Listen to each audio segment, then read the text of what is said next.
tayo sa pangangaral ng salita ng ating Panginoong Diyos.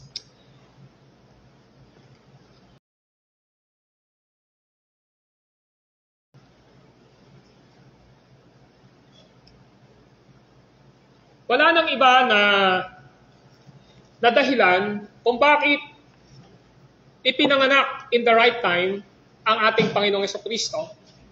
At ito ay walang iba kundi para sa salvation ng mga hinirang ng ating Panginoong Diyos Ama. Subalit makikita natin dito, kapag ang isang tao ay mayroong tinatawag na angkop na kaalaman sa ating Panginoong Jesucristo, ang taong iyon na mayroong saving knowledge o pananampalatayang kaalaman na nakapagliligtas, ay magdadala yon ng paglilingkod niya ng may kapakumbabaan sa ating Panginoong Jesucristo. Sa umagang ito, ay nais nating ipagpatuloy ang ating serye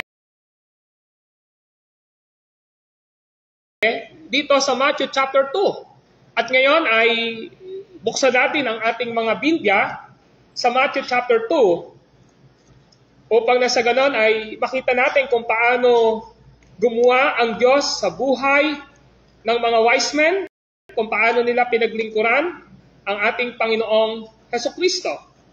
Now, Matthew chapter 2, and then we will concentrate at ipopokus natin ang pag-aaral doon sa verse 11. Matthew chapter 2, verse 11. Now, ganito po ang sabi ng salita ng Diyos. Painggan, pagpasok sa bahay, nakita nila ang bata sa piling ng kanyang inang, si Maria. Lumapit sila at nagpatira pa at sinamba ang bata. Binuksan nila ang kanilang mga sisidlan at inihandog sa kanya ang mga dala nilang ginto, kamanyang at mira. Now, from this point ng ating pag-aaral ngayon, dito sa series natin sa Matthew chapter 2, dito sa verse 11 na ito ay may title tayong Serving Christ with Humility. Paglingkuran si Kristo ng mayroong kapakumbabaan. Now, ang question natin ay hindi nagbabago mula pa noong ating pinag-aralan nito last Sunday.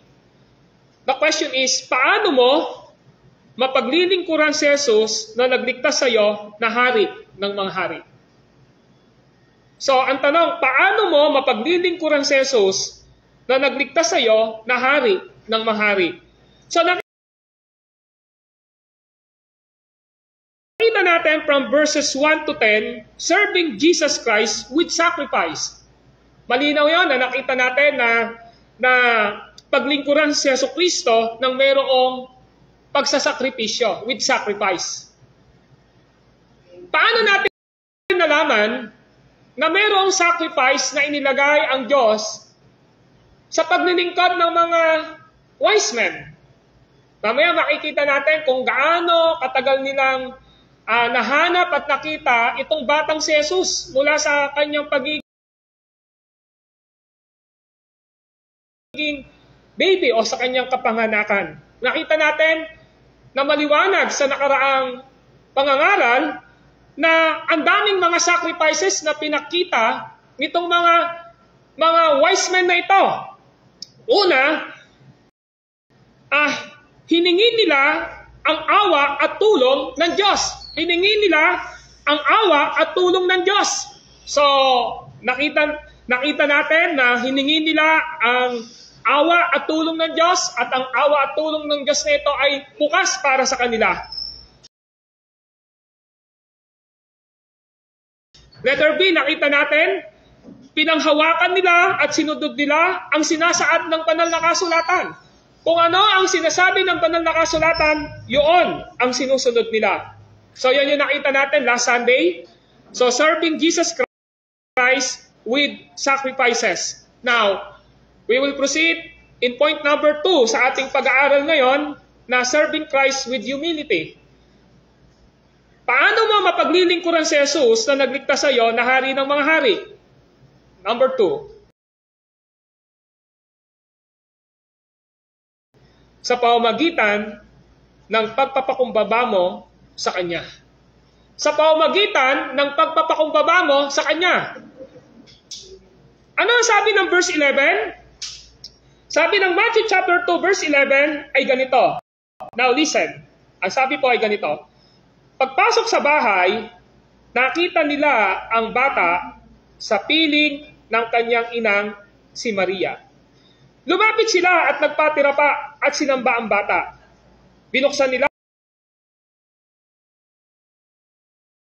ang kanilang mga sisidlan at inihandog sa kanya ang dala nilang ginto, kamanyang at mira.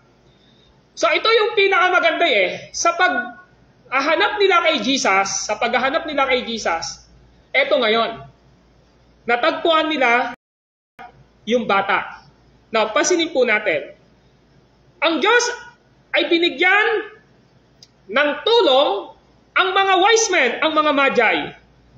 At ginamit ng Panginoong Diyos ang star to guide them na makikita natin sa verse 9. Nakita natin? Kung inyong titingnan, yung guidance ng Lord, binigay sa mga wise men, sa mga magi. At sabi ng verse 9, ang liwanag, ang sabi, at lumakad na nga ang mga pantas, muli silang pinangunahan ng talang nakita nila sa silangan, hanggang sumapit ito sa tapat ng kinaroroonan ng bata. So mapapansin natin, yung mga wise men, guided sila ng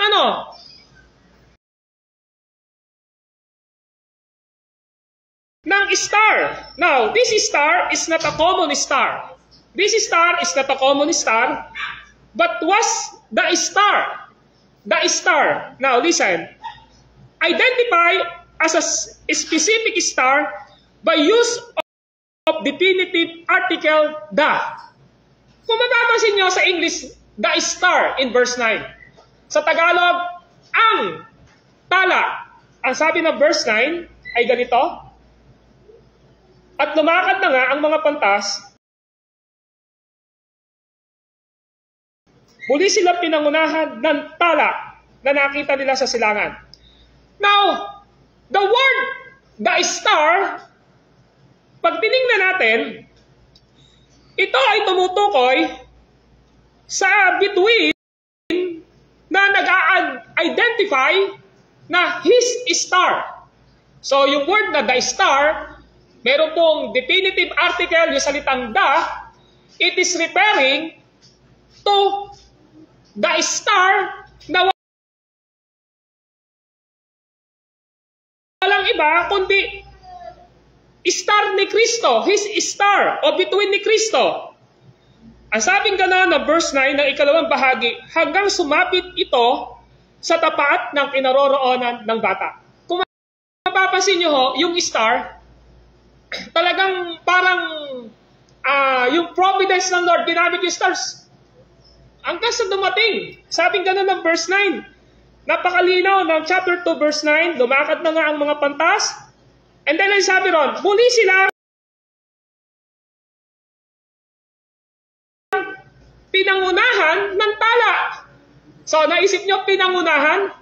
So, pinangunahan sila ng tala. So, pinapakita rito na ang between na ito ay identify as his star o star ni Kristo, between ni Kristo. Now, hanggang sa sumapit ito, yung star na yon sa tapat ng kinaroroonan ng bata. Now, the Magi knew the town of Bethlehem. Alam ng mga Magi yung Bethlehem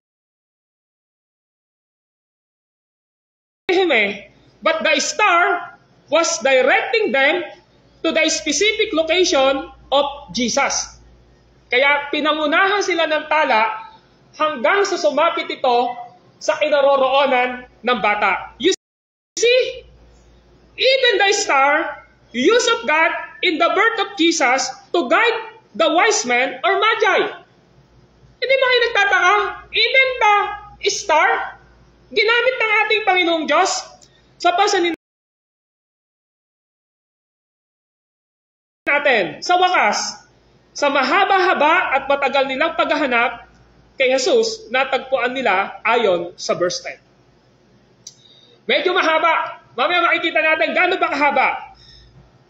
Natagpuan nila si Jesus ayon sa verse 10 dahil sa paggamit ng Diyos sa star. Ngayon, this is the question. Ano ang kanilang naging expression sa verse 10? Ano ba yung naging expression nila? Ano ba yung lumabas sa kanilang pagkatao nang natagpuan nila si Jesus? Ang sabi ng verse 10 ay ito, ng chapter 2. Gayon na lamang ang galak ng mga pantas. Gayon na lamang ang galak ng mga pantas. Nang makita ang tala. Ulitin natin, gayon na lamang ang galak ng mga pantas nang makita ang tala. Now, sabi ko kanina, yung tala na yon, star ni Christ yun. At nakita natin sa pag-aaral natin last Sunday, sa Lumang Tipan, sinabi ho doon na mayroong magiging hari sa apo ni Jacob at mayroong lalabas ang bituin sa hari ni Jacob at mayroong magiging hari sa Israel. So nakita natin yung star at saka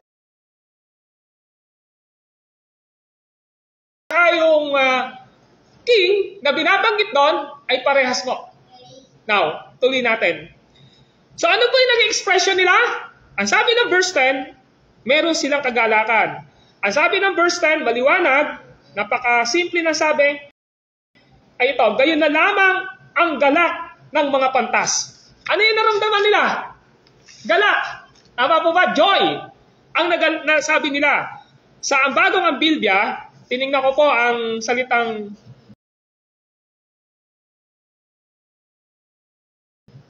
binanggit sa verse 10, labis silang nagalak. Napansin nyo, labis silang nagalak. Well, ang salitang labis, sobra. Sobra silang nagalak. At ang sabi naman ng magandang balita Biblia, gayon na lamang ang galak. Sa English naman po, they rejoice with exceeding great joy. Exceeding. Ano ba exceeding? Sobra. Naagalakan. So this is the point. Now listen. Kapag natagpuan mo, sa buhay mo yung isang hinahanap mo, na siyang kukumpleto sa iyong buhay, alam niyo pinakamaganda rito?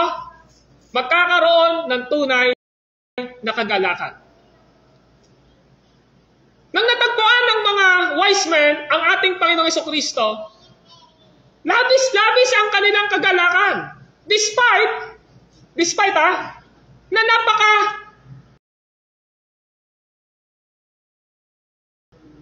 tatalino nila. Despite na mayayaman sila. Pero natagpuan nila ang totoong kagalakan. Now, in Greek word or phrases, it literally means, ano ba ibig sabihin ng kagalakan? Now listen, to enjoy a state of gladness, to be delightful. Ibig sabihin ito yung kalagayan na masaya,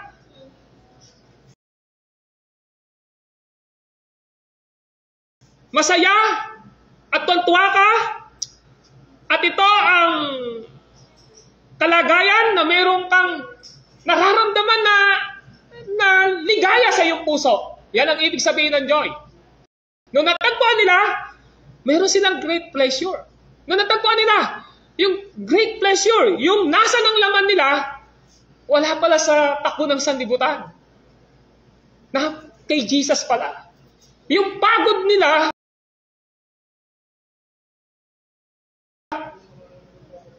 nawala. Ano pa? So tuloy natin. Ang sabi rito ay ito. The word joy is kara. Literally mean is a feeling of great pleasure of inner gladness, an emotion evoked by a sense of well-being and a deep feeling of happiness and contentment. Yun yung ibig sabihin ng salitang joy. Ang tanong natin, saan nanggaling ang labis-labis na kagalakan ng mga wise men? Kay Jesus. Ang hari, ang tagapagligtas, ang Diyos na nagkatawang tao. Now, listen. Ito ba yung nararamdaman ng maraming tao? Kapag ka dumarating ang season na ganito, yung natagpuan ba nila talaga ang totoong kagalakan?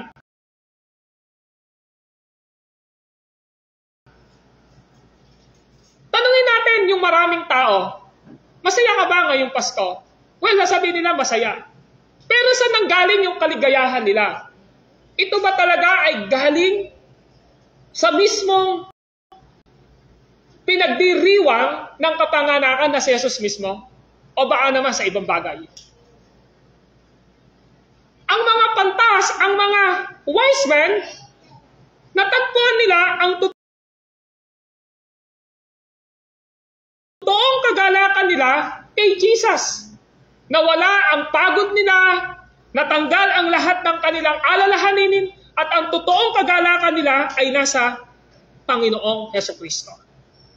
Now, ngayon, ang tanong natin, kapag ang isang tao ay natagpuan si Kristo sa kanyang buhay, dahil ang Diyos ay nagtakda na one day, ang lahat ng makasalanang pinili ng Diyos tinubos ng ating Panginoon sa Kristo, one day, literally, si Jesus ay gagawa sa kanilang buhay upang maligtas sila. Ano ang mararamdaman ng taong iyon? Ano ang magiging katangian ng taong iyon? Just imagine, gaano katagal hinanap ng mga Magi ang Panginoong Jesus? Gaano? Mamaya makikita natin, less than 2 years. Napagod ba sila? Hindi po. Ngayon, makikita natin ano ang naging kagalakan ng mga Magi, ano ang naging expression ng mga Magi nung nakita nila si Jesus. Letter A, the Magi or wise men are worshiping Jesus. So, ang isang tao na totoo na si Jesus ay natagpuan niya at meron siyang totoong kagalakan, nasa puso niya ang pag-worship sa Panginoong Diyos. That's why, sabi nga ni Paul, in Colossians chapter 3, verse 17 and 21, whatever you do, in deeds and word, do it for the glory of God. And even in Romans chapter 12, ang sabi doon, ito ang karapat-dapat na pagsambahan ninyo sa Diyos. This is the act of pure worship. So literally means na ang isang tao na mayroong relationship sa ating Panginoong Diyos, na mayroong kagalakan, bumubukal sa kanyang puso, ang pag-worship, ang pagpupuri sa Diyos in whatever he and she do sa kanilang mga buhay. Now, ang sabi ng verse 11 ay ganito, sa chapter 2 ng Matthew. Pagpasok sa bahay,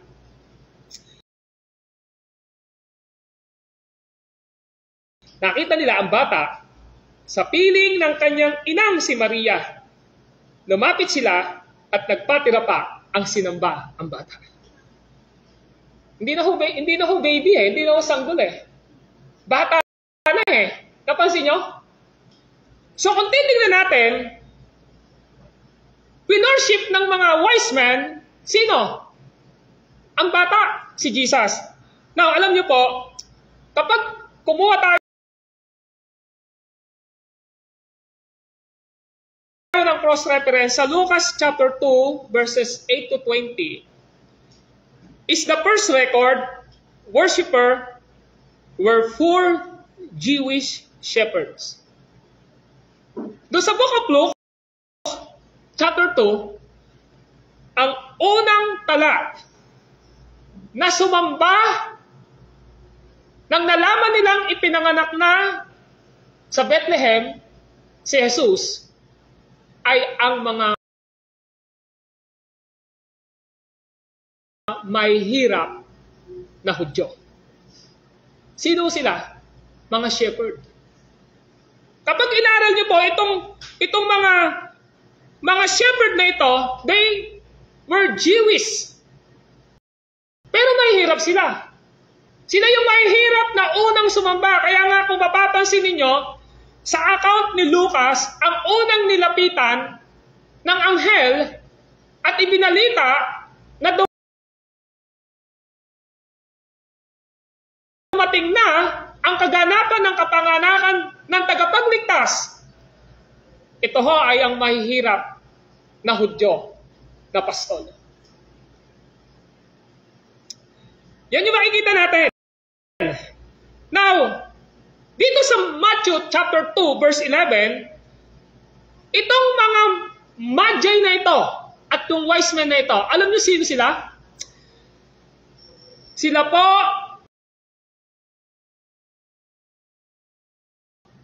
ay mga mayayaman. Mayayaman po ito eh. Sa Luke chapter 2, wala hong ibinigay na anuman yung mga shepherd kasi nga mahirap eh.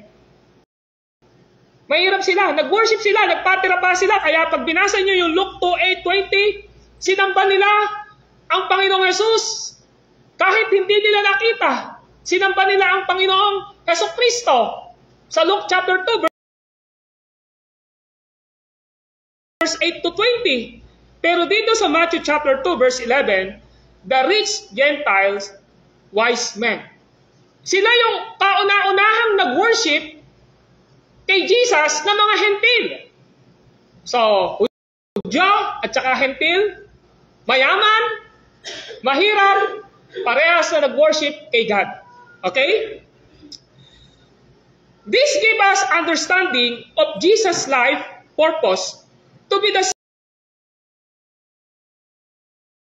Savior of His people, both Jews and Gentiles. So, pinapakita rito na ang purpose ng pagdating ni Jesus ay upang maging tagapagligtas ng ano po? Ng mga Hudyo at hentil. Ng mga mayayaman at mahirap. Kaya ang salvation po, hindi lang sa mayaman, hindi lang sa mahirap. Ang pag-worship at paglilingkod sa ating Panginoong Diyos ay sa lahat ng uri ng tao na niligtas ng ating Panginoong Diyos. Now, tingnan natin. The Magi found Jesus in the house and not in the manger. Saan na nila natagpuan? Ang sabi ng verse 11, tingnan nyo po na chapter 2 ng Matthew, pagpasok sa bahay. Pagpasok sa bahay. So, ibig sabihin, wala na siya sa ano? Sa sabsaban. Wala sa manger, di ba? In Luke chapter 2 verse 7, Jesus' birth is in the sabsaban ng mga hayop. Nasa sabsaban ng mga hayop. Maliwanag na natagpuan ng mga magi o wise men si Jesus ay sa bahay na indikasyon ito na lumipas na ang maraming araw sapagkat hindi na inilagay ang salitang sanggol. Natagpuan nila ang bata sa bahay, sa kanlungan ng kanyang amang si Maria. So, ginamit ngayon dito sa verse 11 ng chapter 2, tingnan nyo ha. Ang sabi ng verse 11 ng chapter 2 ay ito. Pagpasok sa bahay, nakita nila ang bata sa piling ng kanyang inang si Maria. Mga kapatid, it might have been many weeks or months since Christ's birth, even up 2 years, because in Matthew chapter 2 verse 16, the command of Herod to kill the baby 2 taon pababa. Tingnan nyo yung verse 11. Sorry, verse 16. Ano sabi ng verse 16 ng chapter 2 ng Matthew? Galit na galit si Herodes nang malamang siya'y napaglalangan ng mga pantas. Kaya ipinapatay niya ang mga batang lalaki. Tingnan nyo, mga batang lalaki sa Bethlehem at mga palibot na pook. Lahat ng may gulang na 2 taong pababa alinsunod sa panahong pagditaw ng tala na tatiyak niya sa mga pantas. So ano ibig sabihin nito? Now, just imagine, less than 2 years, hinanap nila ang Jesus. Hindi ba nakakapagod yon? Less than 2 years. So, ibig sabihin, nung natagpuan nila ang bata, it may be weeks, months, or years bago nila natagpuan. Why? Because the internal evidence of verse 16 ng chapter 2, nung napaglalangan ng mga pantas si Herodes at nag-iba na ng ruta, nagalit siya. Sabi ganon, lahat ng bata na 2 pababa, ano sabi? Ay kailangang ipapatay. Kailangang ipapatay. So ito ay nagpapakita na 2 taon na ang nakalilipas ng nakita ng mga pantas ang ating Panginoong Hesus. Ano yung ginawa ho nila? So nakita natin, una, sinasabi ko, winorship nila ang Panginoong Diyos. Diba? At sa pag-worship nila na yon, natagpuan nila si Jesus sa bahay at hindi na sa sabsaban. The Magi fell to the ground and worshiped Jesus. Ano ang sabi ng verse 11? Tingnan nyo ang sabi ng verse 11. Lumapit sila at nagpatira pa at sinamba ang bata. Lumapit sila at nagpatira pa at sinamba ang bata. Now, ano ibig sabihin? It is the indication, ito ay nagpapakita na ang mga Magi or wise men ay kinilala na si Jesus ay Diyos. Nakita nyo? Kinilala na si Jesus ay Diyos. Ano yung ginawa nila? Nagpati? Rapa. Sa English nga ho ay fell to the ground. Ano ibig sabihin nito? It is a sign of devotion before divine being. Ito po ay isang tanda ng kanilang debosyon sa harapan ng Diyos na banal. Hindi lang ho basta sila nagpatira pa. Ang ibig sabihin po nito, falling to the ground is what you do to acknowledge you are a high and I am a low. Kinilala nila na itong pinanganak ay kataas-taasan at sila ay pinakaaba at mababa. That is the act of worship. Nagpatira pa sila.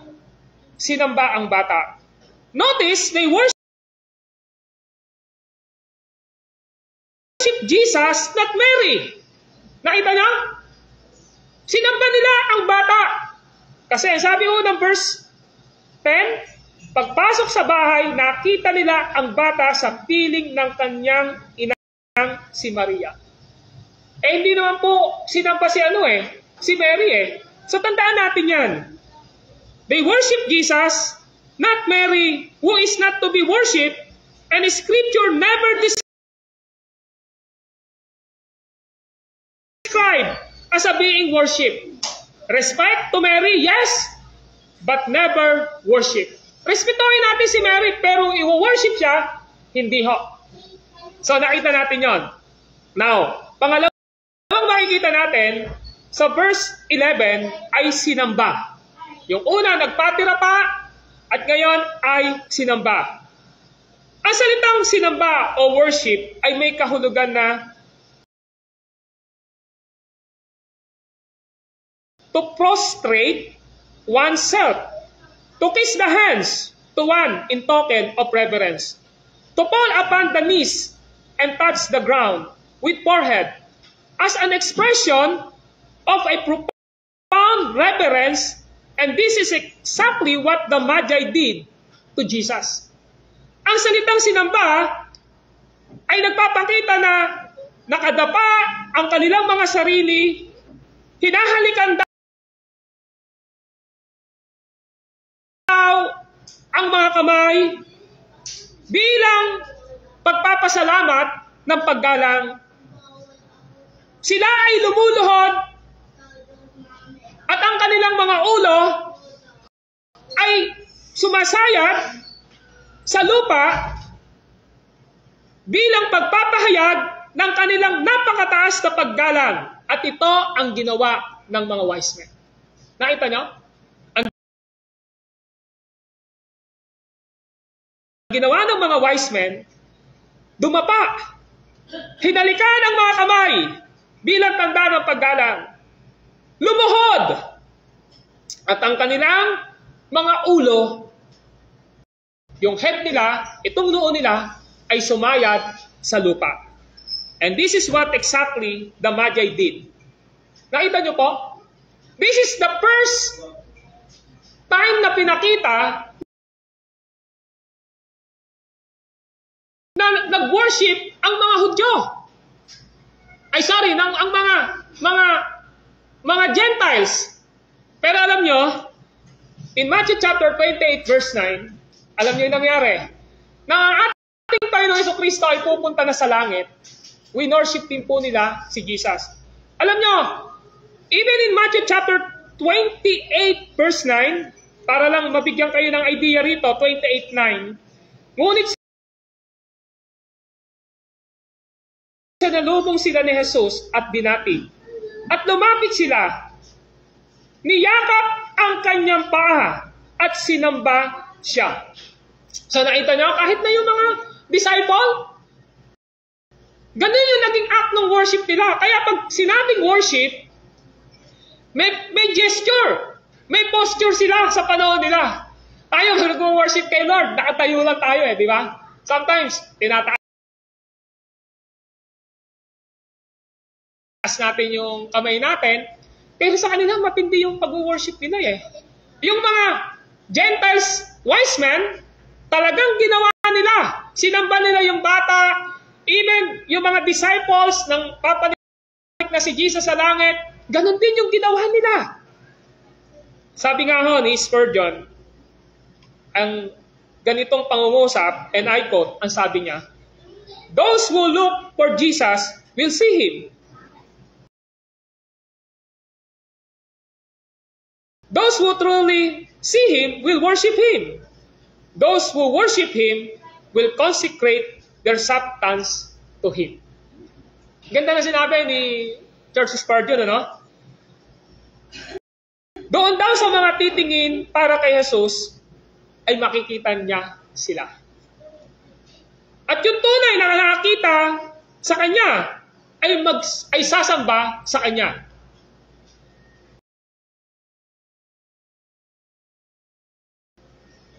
Ang sino nang sumasamba sa Kanya, ay naghihiwalay siya ng mga bagay para sa Kanya. Ibig sabihin po, when we worship Jesus as our Lord and God sa ating mga buhay, paano natin siya wino-worship sa buhay natin? Of course, hindi na po pinapakita sa bagong tipan o ano ba yung posture and gesture natin. Pero pinapakita rito yung napakataas na pagrespeto ng mga wise men, ng mga magi, and even yung mga disciple sa Matthew chapter 28 kung paano nila winorship ang ating Panginoong Diyos sa kanilang buhay. Ngayon, ang tanong dito ay ito. Mga kapatid,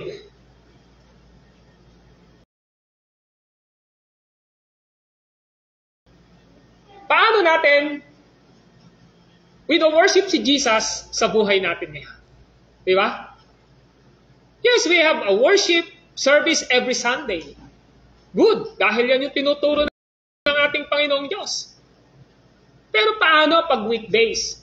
Paano natin wino-worship si Jesus sa buhay natin? Meron ba tayong mapakataas na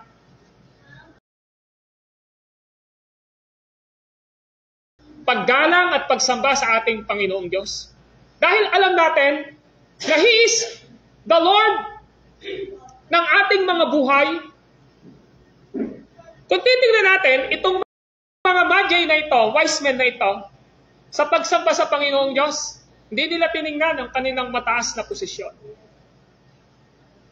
Parang lasing sila kung paano sambahin ng Diyos. Hindi nila sinabi na nakahiyang i-worship itong batang Jesus na ito, samantalang tayo ay matatalino. Sometimes, kapag ang pag-uusapan ay ang ating kaalaman, yun yung nagiging dahilan kung bakit di natin maibigay yung pinaka-the best na pag-worship natin sa Panginoon dahil natatalo tayo ng alin? Ng perception natin, ng preference natin sa buhay natin dahil sa mga wisdom na tatanggap natin sa mundong ito. Pero I tell you the truth, kailangan nating i-worship si Jesus not only for Sunday, but also sa weekdays ng buhay natin. Amen po ba? Now, the Magi or wise men gave what is very important to them as a sign of belief and recognition that Jesus alone is their great treasure. Ito naman, napakaganda. So nakita natin sa verse 11, natapos na tayo ron. Pagpasok sa bahay, nakita nila ang bata sa piling ng kanyang inang si Maria. Lumapit sila at nagpatira pa at sinamba ang bata. Now listen, and this is the second, pangalawa na ginawa ng mga wise men. Ano yung ginawa ng mga wise men? Ang ginawa ng wise men, ibinigay nila ang pinaka-importante na meron sila bilang tanda ng paniniwala nila at pagkilala nila na si Jesus lamang ang pinakadakilang kayamanan na natagpuan nila. Para sa kanila, treasure nila si Jesus. Nakita niyo? Para sa kanila, treasure nila si Jesus. Ang sabi ng verse 11, nang buksan nila ang kanilang mga kayamanan, ay inihandog nila sa kanya ang mga kaloob na ginto, kamanya at mira. Yan ang sabi ng Ambago Biblia. Now, ang sabi po rito sa verse 11, binuksan nila ang kanilang mga sisidlan at inihandog sa kanya ang danilang ginto, kamanyang at mira. One Bible teacher says, ito ang sabi po ng isang Bible teacher.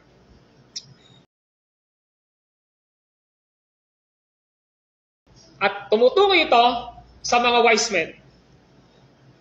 Ang kanilang mga kayamanan,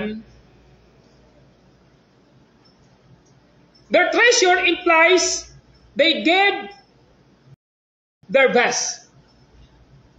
Yung kanilang kayamanan, ibinigay nila yung pinakamainam para sa kanila. In effect, they were showing by their gifts that this king of the Jew was their greatest treasure. We need to remind them that in Christ are hidden all the treasure of wisdom and knowledge. Christ is our greatest treasure in time and eternity. The principle is clear. If we would seek to worship Jesus well, we will unreservedly offer Him our best.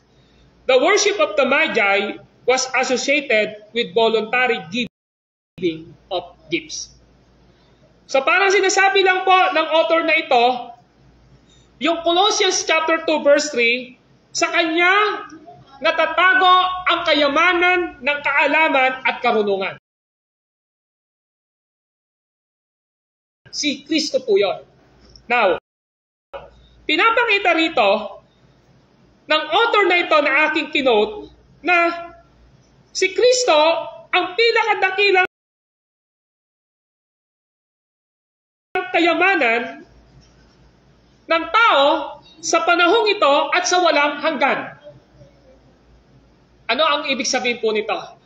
Yung mga Magi, binalyo nila kung sino si Jesus sa kanilang mga buhay. Mas pinahalagahan nila si Jesus sa kanilang buhay kaysa sa mga kayamanan na mayroon sila.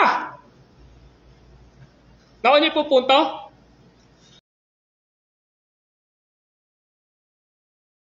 What are the gifts of Magi? The gifts were expensive gifts and were fit for a king. Yung regalo po nila kay Jesus ay napaka-mamahaling regalo. Mahaling regalo. At angkop na angkop ito sa isang hari. At alam natin na itong nagpuntang ito ng mga Magi, hindi ho sila tatlo. They are 42. Wise men. 42 wise men. Sabi ng mga scholar, may nagbigay na 42 ang wise men na ito. Meron naman nagsasabi 42 pataas ang wise men na ito. So, i-round up natin. Pababa ng 50. 40 to 50 naglalaro doon. Pero lahat sila mayroon dala eh. Ano yung dala nila? Ang sabing ganon, binuksan nila ang kanilang sisidlan.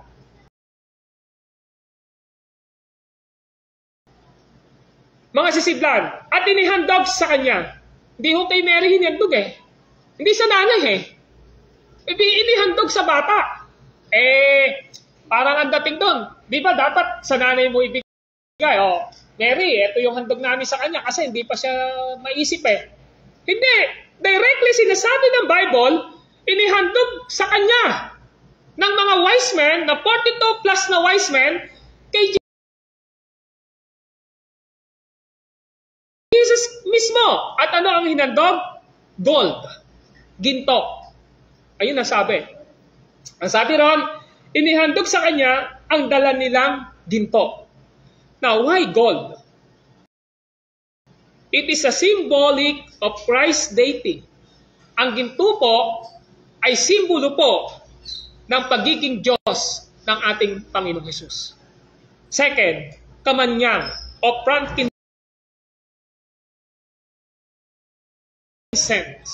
Ano ibig sabihin nito? It is a symbol of Christ's purity or holiness.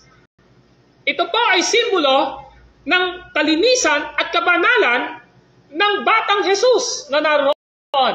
So yung gold, simbolo po ito ng pagiging Diyos ng batang Jesus. Yung kamanyang o frankincense, simbolo ito ng kanyang kabanalan at kalinisan ng batang Jesus na naroon sa kamay ng kanyang ina. Pangatlo, myrrh o myrrh. It is a symbol of Christ's death because in the time it is used for embalming. So, ibig sabihin, yung Jesus na ito, mamamatay ito para sa kasalanan ng tao. Yun yung simbolo. Bakit tatlong klase ho ang dala nila? Nagpapakita ito na ang ginto ay simbolo ng pagiging Diyos ng batang si Jesus. Ang kamanyang o frankincense ay simbolo ng kabanalan at kalinisan at kaperpektuhan ng batang Jesus na ito. Ang myrrh ay simbolo ng kanyang kamatayan sapagkat ang myrrh ay ginagamit sa mga namamatay bilang bilang pang-imbalsa mo sa kanila upang hindi agad sila mabulok.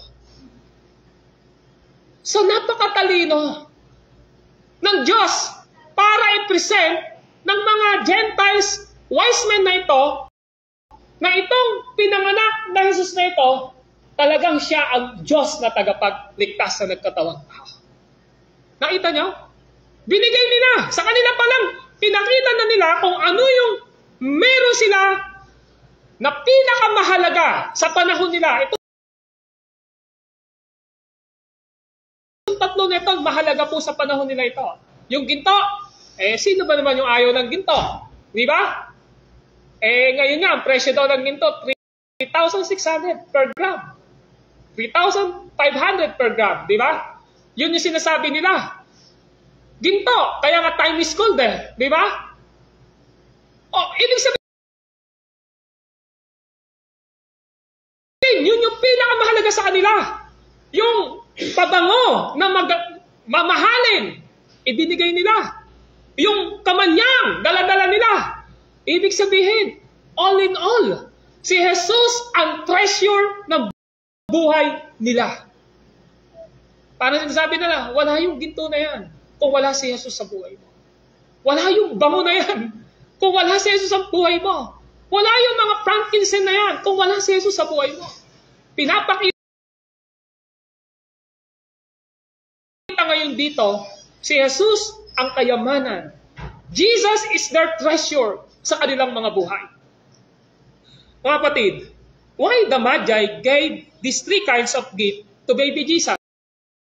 Bakit nga ba binigay nila ito? Now because all of these are full of Old Testament symbolism. Yung lahat ng binigay nilang ito, simbolo po ito sa lumang tipan. Now, number one, gold is the symbol of royalty and kingship, emphasizing that Jesus is king. Yung ibig sabihin po, pag sinabing ginto, ito ay simbolo ng pagiging royal, yung royalty mo. Maharlika ka, di ba? Royalty, ibig sabihin, pagiging mayaman mo, ito yung simbolo ng pagiging hari ng kingship. Ito ay nagbibigay ng diin sa pagiging hari ng ating Panginoong Hesus. Number two, kamanyang on frankincense is the symbol of deity. Because frankincense was part of the special scent burned on the altar of incense within the holy place, and the smoke penetrated into God's presence in the Holy of Holies itself. Thus, frankincense emphasized Jesus is God. Okay po ito? Sa lumang tipan po kasi, simbolo po ito na ginagamit para sa Diyos. Ito po, yung usok na ito na mabango ay inilalagay nila sa altar at sa Holy of Holies, at yung usok nito ay nagpe-penetrate saan? Sa ating Panginoong Diyos. Kaya nga ang frankincense is a symbol of prayer. Na nagbibigay ng pagpalubag sa ating Panginoong Diyos. That's why frankincense emphasized that Jesus is God. Number three, myrrh or myrrh was associated in the Old Testament with death and embalming. So mga kapatid, makikita ngayon natin dito, binuksan nila ang lahat ng kanilang mga sidlan at inihandog sa kanya ang dala nilang ginto, kamanyang at mira. Ano ang ibig sabihin nito? Ang ibig sabihin nito, lahat ng ito ay inayos ng ating Panginoong Diyos. Alam ng mga Magi, alam ng mga wise men, na itong Jesus na ito, na ipinanganak, ay kaganapan, the fulfillment ng lahat ng ginagawa sa lumang tipan. Kaya, nung nakita nila yung Jesus na ito, ni-recognize nila siya bilang Diyos. Ni-recognize nila na siya ang pinakadakilang hari. Nasa Kanya ang kaligtasan. At alam nila na yung pagbibigay nila ng lahat ng mayroon sila ay simbolo na wala na silang ibang natagpuan. Na nagbigay ng yaman sa kanilang buhay spiritually, kundi ang Jesus na kanila natagpuan. Nakuha niyo yung punto rito? That's why the first Christmas, the birth of Christ, ay pagbibigay ni Jesus ng kanyang buhay sa atin. At ang magiging tugon ng bawat isa sa atin ay pagbibigay ng buhay natin sa Kanya at siya yung kayamanan natin sa ating mga buhay. Na nangangahulugan na sa ating buhay, habang nandito tayo sa lupa, ang yaman natin ngayon at pagkayari ng buhay natin dito sa lupa ay walang iba kundi si Kristo. Na dapat nasa puso natin na wino-worship natin siya every minutes, every hours, every day, every weeks, every months, every years ng buhay natin. Ay ang purpose ng Lord ay i-worship natin siya sa ating mga buhay.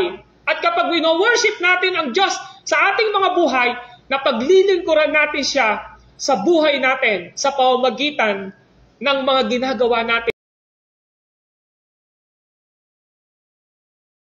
Ito man ay sa loob ng church o sa labas ng church, sa family natin, sa lahat ng ating kinikilusan, dapat nating i-worship si Jesus at paglingkuran natin siya sa ating mga buhay. Then secondly, ano man ang mayroon tayo sa buhay natin, kayamanan, talento, lakas, buhay, ano man mayroon tayo,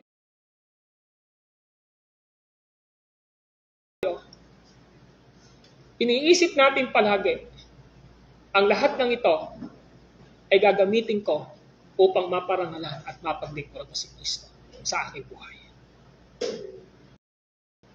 Ito yung gustong ipakita sa atin ngayon dito. Kaya nga, sa puntong ito makikita natin, ganon nag-serve ang mga wise men. Ganon sila naglingkod sa ating Panginoong Diyos. Yung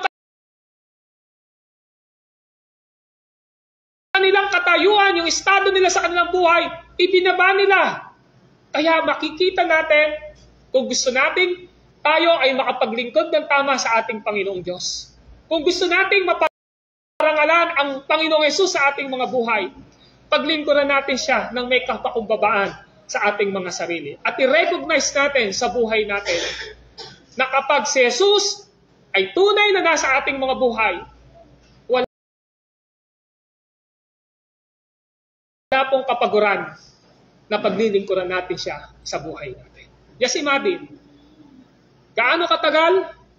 Less than 2 years nang natagpuan nila ang batang si Jesus. Pero hindi sila napagod. Hindi sila nag-give up. Hindi sila nagsabi na huminto na tayo. Nagpatuloy sila until such time na nakita nila at natagpuan nila si Jesus buhay nila at ibinigay nila ang kompletong buong buhay nila at lahat ng meron sila para kay Jesus. Sana ganun din po tayo. As we look forward this coming 2024, si Jesus po nawa ang maging treasure, ang maging kayamanan ng ating buhay at mapaglingkuran natin siya sa buhay natin ng mayroong tamang puso at kapakumbabaan. Dahil yan ang hinahanap ng ating Panginoon Diyos. Let us pray. Panginoon, maraming salamat sa mga salita niyo na aming natanggap. At panalangin po namin, Panginoong Diyos, na itong mga salita niyong ito na itinala sa Matthew chapter 2 ay magbigay sa amin ng panibagong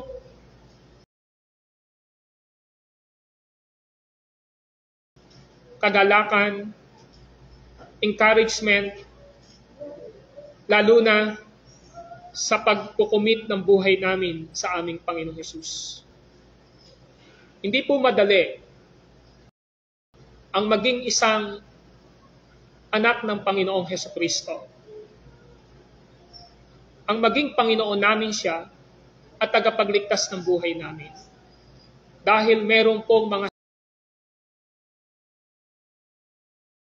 sacrifices na dapat kaming isaalang-alang upang maluwalhati namin si Jesus sa aming mga buhay. Mayroon po, Panginoong Diyos, na dapat naalisin sa mga karakter na meron kami upang nang sa ganon, Panginoong Diyos, ay mapaglingkuran namin siya, ma-worship namin siya, maibigay namin ang buong buhay namin sa Kanya sapagkat siya ang yaman ng aming buhay. Panginoong Diyos, nagpapasalamat kami sapagkat alam namin kung paano kayo kumilos dito sa account na ito, ng passage na ito, sa pagkilos nyo sa mga wise men, Panginoong Diyos. Diyos kayo noon, Diyos din kayo ngayon, na gumagawa sa aming mga buhay dahil hindi kayo nagbabago noon, ngayon at magpakailanman. At Lord, nawa sa mga pag-aaral namin ng mga salita niyong ito ay makita sa buhay namin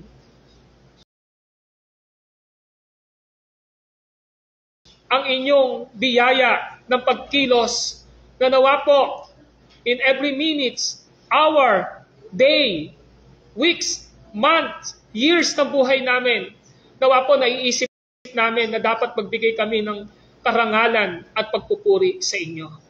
Nawa, Panginoong Diyos, lagi naming isipin na everything we have sa buhay namin ito, lahat ng ito ay nanggaling sa inyo at kayo lamang, Panginoon, ay nagbigay upang pagkatiwalaan kami ng aming buhay, ng aming lakas, mga material things na meron kami, mga bagay na ipinagkakaloob niyo sa amin. Ang katunayan, Panginoong Diyos, ito ay pagpapakita niyo kung paano namin hahawakan ang lahat ng ito at isa lamang ang iisipin namin, ang aming kayamanan, ang aming treasure ay walang iba kundi ang aming Panginoong Hesukristo. Kaya Lord, ang aking pong dalangin, nawa po, patuloy na sumagana ang inyong gawa at kilos sa aming mga buhay sa oras na ito. As we look forward this coming 2024, Panginoong Diyos, lalo niyo pa po kaming bigyan ng grasya at biyaya upang sa loob na naman ng isang taon na darating ay mag-persevere kami sa tulong at biyaya ninyo na lagi po naming isa sa alang-alang ang buhay na walang hanggan na ibinigay niyo sa amin. Nasaan man kaming lugar pupunta, nasaan man kaming dako, ano man ang trabaho na binigay niyo sa amin, ano man ang katayuan namin sa buhay namin, ay lagi namin iisipin na dapat na kayo ang pinakasentro ng lahat ng ito. Nawa po ang patuloy na pagpapala at kasaganaan sa buhay spiritual namin, sa kalakasan ng aming katawan, at sa lahat ng aming mga ikinabubuhay ay patuloy niyo pong ipagkaloob upang ikaw ay maluwalhati at maparangalan sa aming mga buhay. This is our prayer in Christ's name. Amen and amen.